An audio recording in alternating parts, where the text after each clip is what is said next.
Testicular tumour का classification देखते हैं। मेनली दो टाइप है, जंप सेल ट्यूमर और सेक्स कॉर्ड यानी स्ट्रोमल ट्यूमर्स। स्ट्रोमा में होते हैं लेडिक सेल और सर्टुलर सेल, तो लेडिक सेल ट्यूमर है, सर्टुलर सेल ट्यूमर। वही जंप सेल ट्यूमर में होते हैं दो टाइप, सेमेनोमेटस एंड नॉन सेमेनोमेटस। सेमेनोमेटस है मोस्ट कॉमन ट्यूमर ओवरऑल है, और नॉन सेमेनोमेटस में आता है choriocarcinoma, embryonal carcinoma, teratoma and yolk sac tumour. So overall most common होता है सेमेनोमेटस।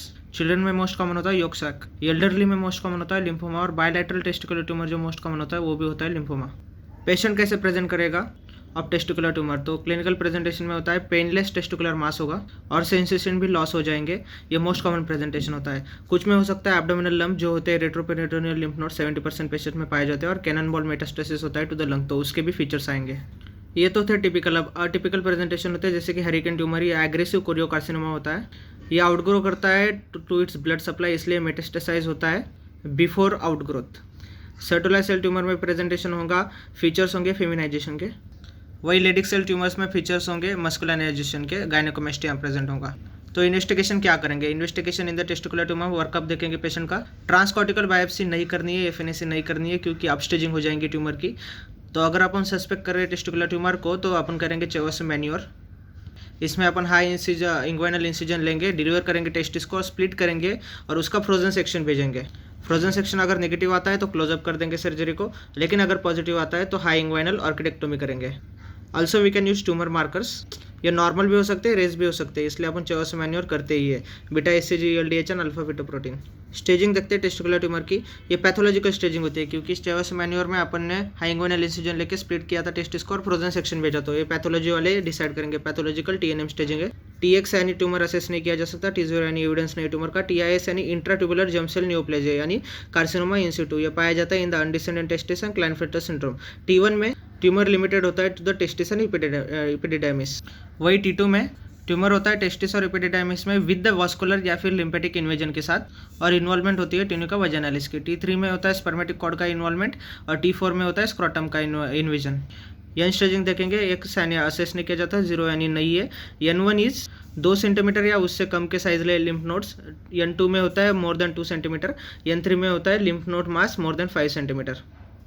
M0 यानी मेटास्टेसिस नहीं है। M1 यानी लंग या फिर नॉन रीजनल लिम्फ नोड को मेटास्टेसिस है, यानी M1B में होता है मेटास्टेसिस टू अदर एरियाज। तो शॉर्ट में फिर से देखेंगे कि T1 में होता है टेस्टिस एपिडिडाइमिस का इन्वॉल्वमेंट, T2 में होता है टेस्टिस एपिडिडाइमिस के साथ लिम्फोवास्कुलर इन्वेजन और ट्यूनिका वजाइनालिस का इन्वेजन।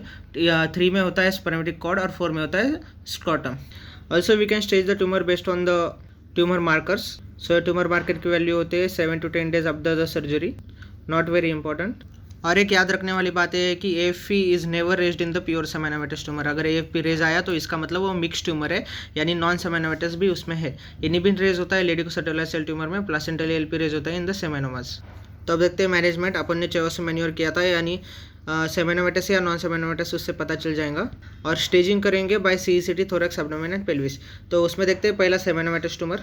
ये ज़्यादा कॉमन होते हैं, लार्ज साइज के होते हैं, होमोजेनियस इनलार्जमेंट होती है टेस्टिस की, और उसमें एरियाज पाए जाते हैं of the haemorrhage and the necrosis. 3 प्रकार के होते हैं। क्लासिकल सेमेनोमा, इसमें होता है लिम्फोसाइटिक इन्फिल्ट्रेशन, ये अच्छा प्रोग्नोस्टिक फीचर है और हाईली रेडियो सेंसिटिव होता है। एनाप्लास्टिक होता है, और थर्ड होता है स्पर्मेटोसाइटिक, ये दिखाया जाता है beyond the 60 years and don't develop from the intratubular germ cell neoplasm. बाकी के सारे डेवलप होते हैं from the carcinoma in situ. तो अभी देखा AFP अगर रेज आया सेमेनोमा में तो ये मिक्स ट्यूमर होता है और ट्रीट किया जाता है as a non seminomatous germ cell tumour. Placental LP raise आता है और CD117 पॉजिटिव होते हैं seminomatous tumour, highly radiosensitive होते हैं।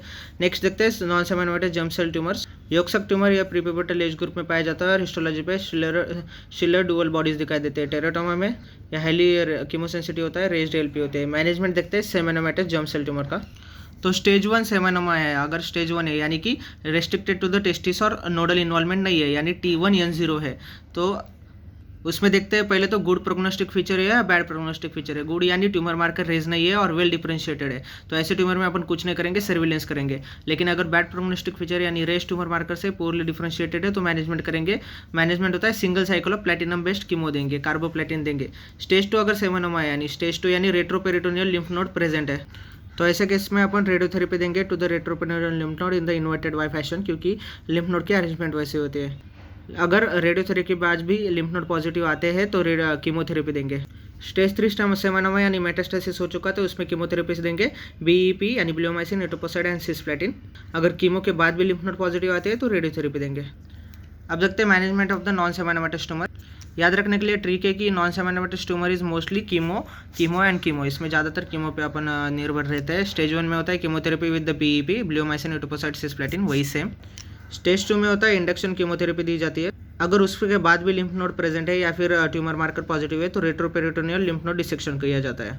Nerve sparing retroperitoneal lymph node dissection किया जाता है to maintain the antegrade ejaculation. Stage 3 में किया जाता है, कीमो दी जाती है पहले। अगर उसके बाद भी लिम्फ नोड पॉजिटिव आते हैं, ट्यूमर मार्कर पॉजिटिव आता है तो उसके बाद में सेकेंड लाइन कीमो दिया जाता है। तो कीमो अगर सेकेंड कीमो के बाद भी अगर लिम्फ नोड पॉजिटिव आता है तो उसमें सैल्वेज या फिर डिप्सरेशन रेट्रोपेरिटोनियल लिम्फ नोड डिसेक्शन किया जाता है। मेटास्टेटेक्टोमी किए जाते हैं तो ये इंक्रीज करता है सर्वाइवल रेट को।